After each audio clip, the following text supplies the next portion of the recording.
Minecraft Pocket Edition was released on August 16th, 2011 and has gone through many different changes and iterations over the years. So in this video, I'm going to explore the evolution of Minecraft Pocket Edition.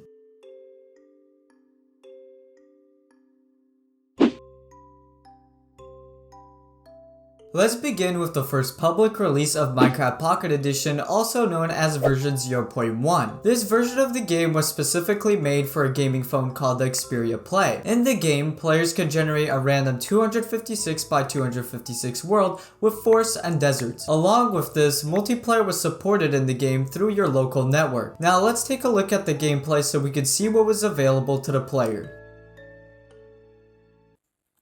So here it is. Wow, that is a lot of fog we cannot see very far. So right off the bat, I noticed that the inventory hotbar here, it's very tiny. And there's only 3 items you can hold at once. And then there's our inventory. Oh, so here are all the blocks. It also appears we're sort of in creative, but I cannot fly. So it's sort of in between creative and survival. I'm not too sure. Oh, okay.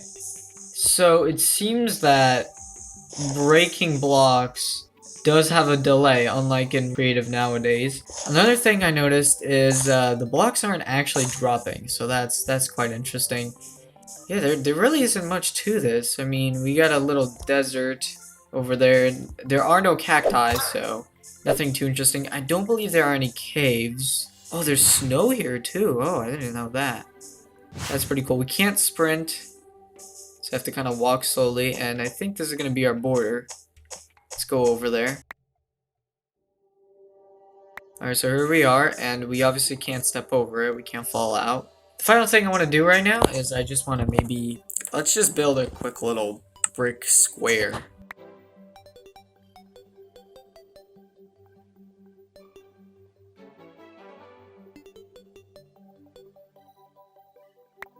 Alright, there we go. We have our house.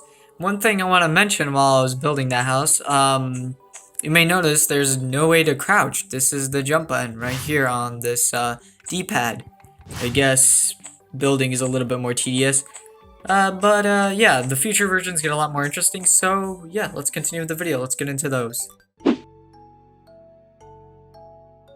Version 0.2 introduced a lot of new additions to the game. This version added both creative and survival as game mode options. Crafting was not yet introduced, so the player was actually provided with certain items to use. Sheep, pigs, and zombies were added to the game, but pigs could not spawn naturally. The day and night cycle was introduced to allow zombies to spawn at night. Multiple new tools were added along with fences and doors. So now, without further ado, let's take a look at the gameplay itself.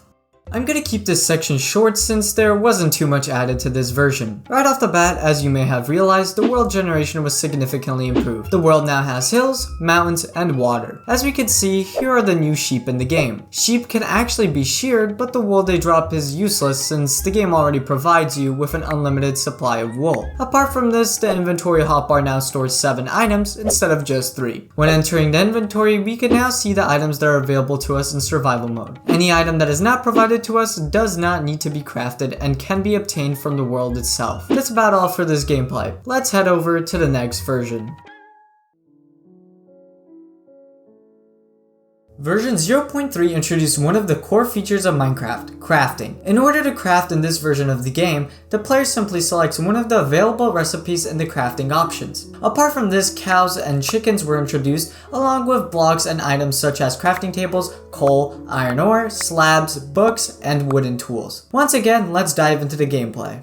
Right off the bat, when I spawned in, I headed over to a tree for logs. In order to show the newly introduced crafting system, I am obviously going to need a crafting table. After I got some logs, I opened my inventory. Here are the only items that the player has an infinite supply of. The only reason why these items are provided is because furnaces were not in the game. After that, I headed into the crafting menu. Here is the new crafting menu. I started off by crafting planks, then a crafting table, and finally some sticks. I put down the crafting table, opened it up, and crafted a wooden pickaxe. Here are the rest of the recipes available. After this, I mined some stone and crafted myself a stone pickaxe. That's about all I wanted to show for this version. There really isn't much else apart from the crafting system. Version 0.4 introduced peaceful mode to the game. Along with this, farming was introduced as a new gameplay aspect. At the time, only seeds could be planted to grow wheat. Creepers would also be added to the game, along with various new items such as food, dye, chests, beds, TNT, and flint and steel. Version 0.5 introduced a Pocket Edition exclusive Nether block known as the Nether Reactor Core. This block brought certain aspects of the Nether into the overworld. This was introduced in the game because the Nether wasn't available to players. This version also added zombie pigment, glowstone, and glowing obsidian. Some other additions were melons and paintings. Let's look into some gameplay. Right off the bat, I began by collecting all of the blocks that I'm going to need in order to build a Nether Reactor Core. I grabbed some cobblestone, gold blocks, and a Nether Reactor Core. The first thing I did was build a cobblestone cross and put a gold block in each corner. Then I placed a Nether Reactor Core directly in the middle. After this, I covered each gold corner with cobblestone on top. Finally, I built another cobblestone cross directly on top, covering all of the gaps. Now that I had the core built in creative mode, I had to convert my world into survival using a world editing app. After that, I activated the core and battled my way through the zombie pigmen. Once all the pigmen were defeated and the obsidian box had decayed, I gathered all the items that were spawned. These were the items that I received at the end. Now, let's move on to the next version. Version 0.6 introduced even more Nether related items and blocks such as netherrack, nether brick, and quartz. The Nether Reactor Core now spawned netherrack instead of obsidian and provided the player with more items. Other items included were signs, the stone cutter, sandstone types, more stairs, and more slabs. The ability to craft all dyes was added as well. In terms of changes to mobs, baby animals can now spawn in the world and sheep can now be colored with dyes. Version 0.7 primarily introduced revamp menus for the title screen and settings along with a chat option. New items and blocks such as fire, buckets, spawn eggs, and cakes were added to the game. Apart from this, pocket realms were in their alpha stages. Version 0.8 introduced many graphical changes to help improve both the performance and the appeal of the game. This version also introduced various new blocks such as more wood types, carpets, rails, and more crop types. More items were also introduced such as clocks, compasses, minecarts, and more food types. The mob AI system was also improved to allow for more intelligent hostile mobs. Version 0.9 introduced one of the most important aspects of Minecraft's gameplay, world options. This update added the super flat world option and, most importantly, an infinite world option. Along with infinite worlds, this update introduced dramatic world generation changes, introducing villages, caves, rivers, abandoned mineshafts, giant mushrooms, strongholds, but the end was not introduced, ice spikes, dungeons, along with desert wells. On top of all these world generation changes, tons of new biomes and trees were added. Various new blocks and items were added such as mob spawners, monster eggs, and blocks, emeralds, clay, and new flowers were added to the game. On top of all these additions, new mobs such as endermen, villagers, they did not trade yet, slimes, wolves, silverfish, and mushrooms were added. But most importantly, cookies were added to the game. Now let's take a peek at the gameplay. Starting off, I just flew around the world for a bit. The world has significantly changed since my last gameplay footage in version 0.5. Obviously, the world is now infinite, but along with this, the world seems to feel more natural with its various landscapes, trees, and biomes. After exploring for a bit, I decided to take a look at the current state of the creative inventory. Here are all of the items accessible in creative mode. I grabbed some blocks and began to build a house.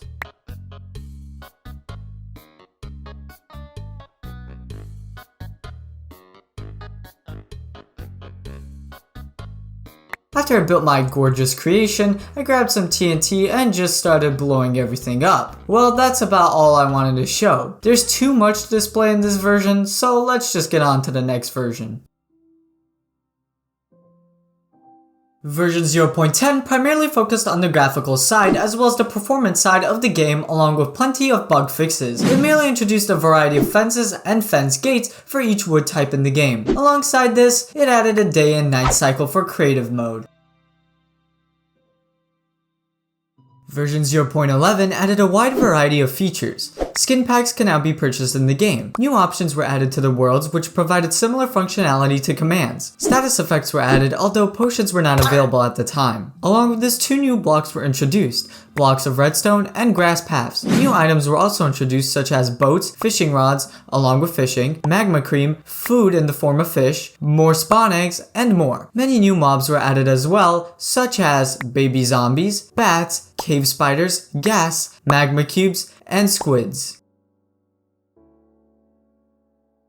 Version 0.12 added a ton of features to the game. In terms of gameplay, the Nether was added, along with hunger, experience, sprinting, sneaking, enchanting, and brewing. Blocks such as mob heads, flower pots, soul sand, nether brick variations, and quartz ore were also added. Many items for brewing and enchanting were added as well, along with some other miscellaneous items. New mobs such as iron and snow golems, ocelots, zombie villagers, blazes, wither skeletons, and charged creepers were introduced. Now, let's take a look at the gameplay. First, I decided to build both a snow golem and an iron golem since I think they were both the coolest mobs released in this version. After that, I grabbed some obsidian and built a fairly large nether portal. When I entered, I spawned directly on a nether fortress, which was super lucky. I flew around the nether fortress to take a little tour and inspected one of the wither skeletons and magma cubes. After that, I put down both an enchantment table and an anvil, which were both 2 awesome new enchantment blocks introduced in this version of the game. Let's get on to the next version.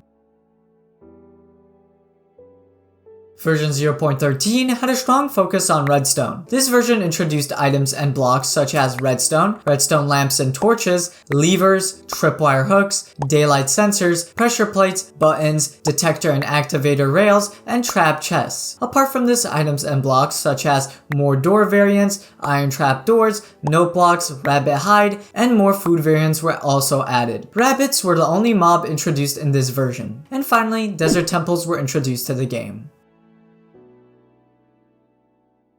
Version 0.14, also known as the overworld update, added a variety of different features. The start screen UI had changed to a new look. Various blocks and items such as comparators, dispensers, droppers, hoppers, repeaters, new minecart variants, cauldrons, item frames, maps, and slime blocks were added. Finally, witches and witch huts were added to the game. Version 0.15, also known as the friendly update, focused on animal and mob related additions. This version added blocks such as observers, pistons, and sticky pistons. Items such as carrots on a stick, horse armor, leads, name tags, maps, fire charges, tipped arrows, and various different spawn eggs, most of which were horse related, were added to the game. Mobs such as donkeys, horses, mules, husks, and strays were added to the game. In terms of world generation, jungle temples and new village types were added to the game. Finally, and most importantly, players can now ride pigs, and naming mobs with specific names can alter their in-game models. Version 0.16, also known as the boss update, introduced various items centered around the game's bosses. This version introduced blocks such as beacons, prismarine, sea lanterns, and wet sponges. Items such as nether stars and prismarine crystals and shards were added as well. Mobs such as the elder guardian, wither, and guardians were added. In terms of world generation, ocean monuments were added. Apart from that, the game's UI was changed.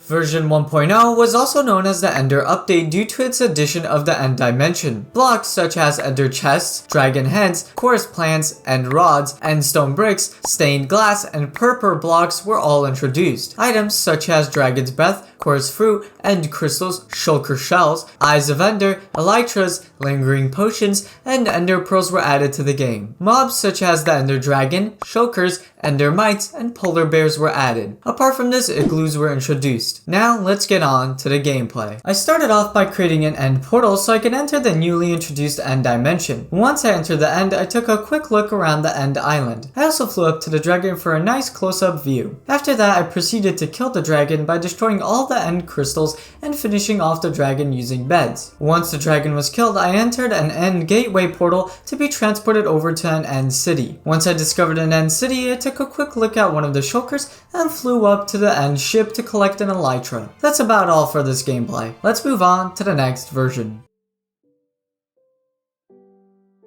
Version 1.1, also known as the Discovery Update, was the final version of Minecraft Pocket Edition. This version primarily introduced woodland mansions. New blocks such as concrete, glazed terracotta, shulker boxes, and frosted ice were introduced. Along with this, items such as explorer maps, totems of undying, iron nuggets, colored beds, and mending and frostwalker enchantments were added. Finally, new mobs such as llamas, vindicators, evokers, and vexes were introduced. Let's take a look at some gameplay. While I'm exploring this woodland mansion, I would like to thank you all very much for watching this video and for the support this channel has received as a whole. I would also like to apologize for taking so long to post, but I'm finally getting back on track. You can expect to see plenty more awesome videos pumped out of this channel very soon. If you enjoyed and would love to see more, comment, like, and subscribe. Thank you for watching, and see you all in the next video.